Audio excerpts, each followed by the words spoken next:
So people received the good news that they could finally start buying liquor after all these weeks of lockdown. But just when there was some good news, people in, for instance, Delhi were given the news that they would have to pay 70% tax in the name of special corona fees on the MRP of all classes of liquor.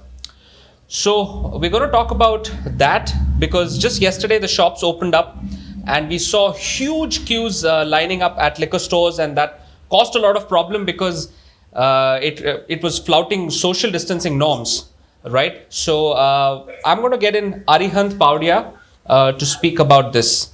Arihant, what was going on in Delhi yesterday? I think people were really looking forward to having some liquor at their homes after a long time. I think it's 40 days, more than 40 days.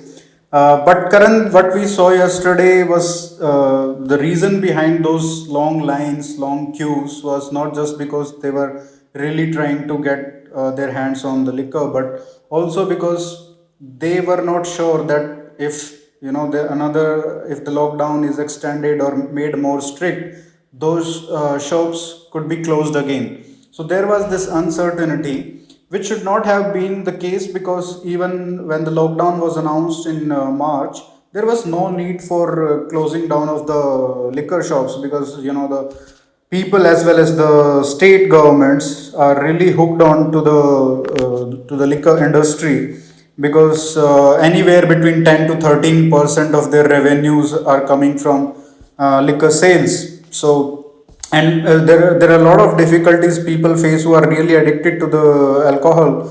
So they also need their supply, not daily, but yeah, I mean, it can be really dangerous. We saw in Kerala how people were, how the government was forced to give, license to certain people who were facing medical problems because of, alcohol withdrawal symptoms. So we should not have closed the shops in the first place. Right. What's with this huge tax? We saw that in Delhi. We've seen that in Andhra Pradesh as well. And I think Delhi government earns about 5,000 crore in revenue from liquor sales. Is it just a bit to boost your state coffers?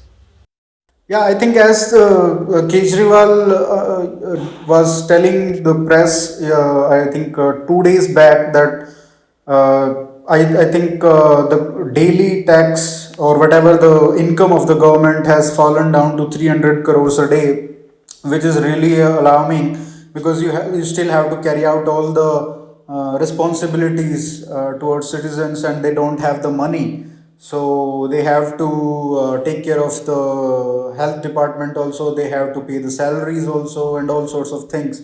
So the revenue is not coming, and the only thing they have is, one is of course petrol, diesel. So they have done that, they have increased the taxes on those, and then there is liquor. So these are easy targets. You can these are the discretionary things state governments have, where they can raise taxes on them without caring what the center thinks.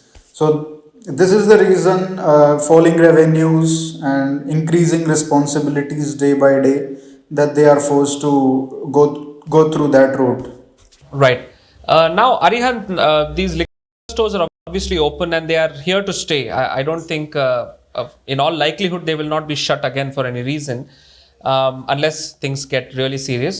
Um, but what I'm interested in knowing is, now you've had all these long queues, I think they are going to continue, right?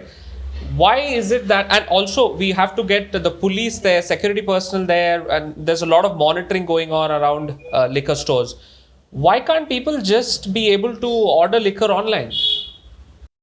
That's a very good question, Karan. The problem is how liquor licenses are distributed in the country. So, since liquor is a state subject, and there are as many laws governing the liquor industry as there are as many as states, right?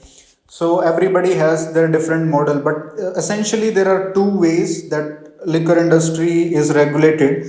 One is Tamil Nadu model, where TASMAC is the sole body, government-owned body, which is responsible for wholesale and retail supply of liquor to the people in the whole state. Then there are other states like Haryana, Rajasthan, and other which follow this model of auctioning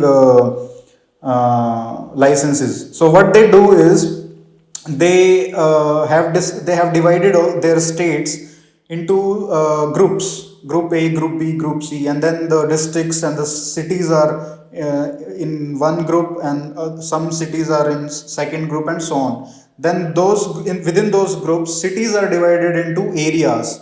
Those areas are divided into certain zones, and those zones have certain fixed number of vents they can have, depending on the population.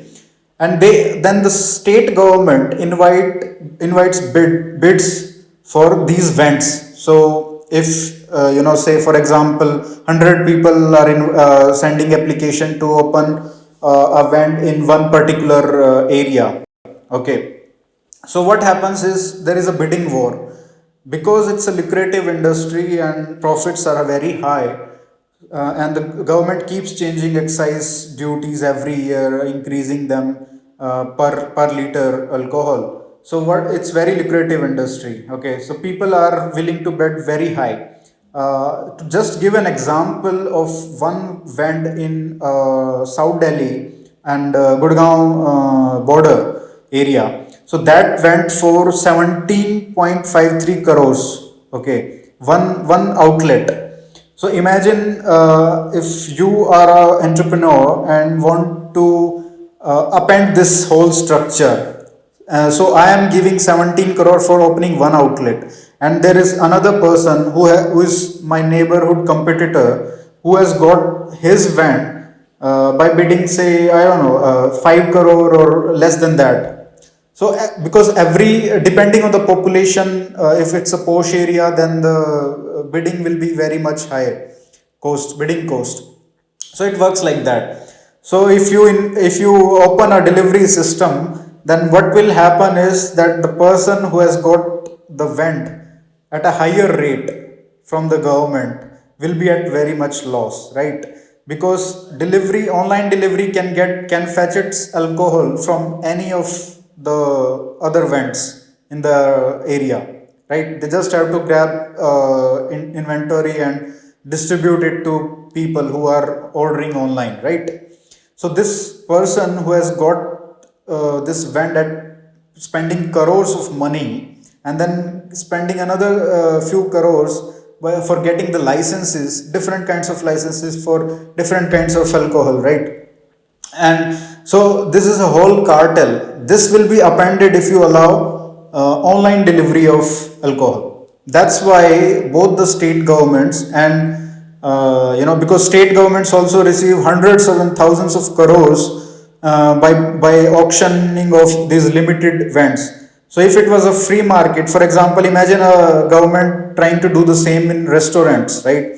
Everybody is selling same kind of food products, and then you say, okay, you can open only one person can open a restaurant in this area. Now let's invite bids. Okay, and then the bid is very much high because you have limited the supply, right? And then you imagine someone thinking of having a Swiggy kind of model in that. Of course the restaurant is not going to like it, and neither the government, because they also get hundreds and thousands of crores from this easy. Right. It smells a lot like license Raj, isn't it? I mean, they are binding this whole sector in red tape. Yeah. And also, they do this while also sort of giving sort of the suggestion that, liquor is not, but then there is a hypocrisy with how they treat cigarettes, for instance, isn't it? Yeah, I mean that's really ridiculous, given that cigarettes are available at every 100 or 200 meters, right?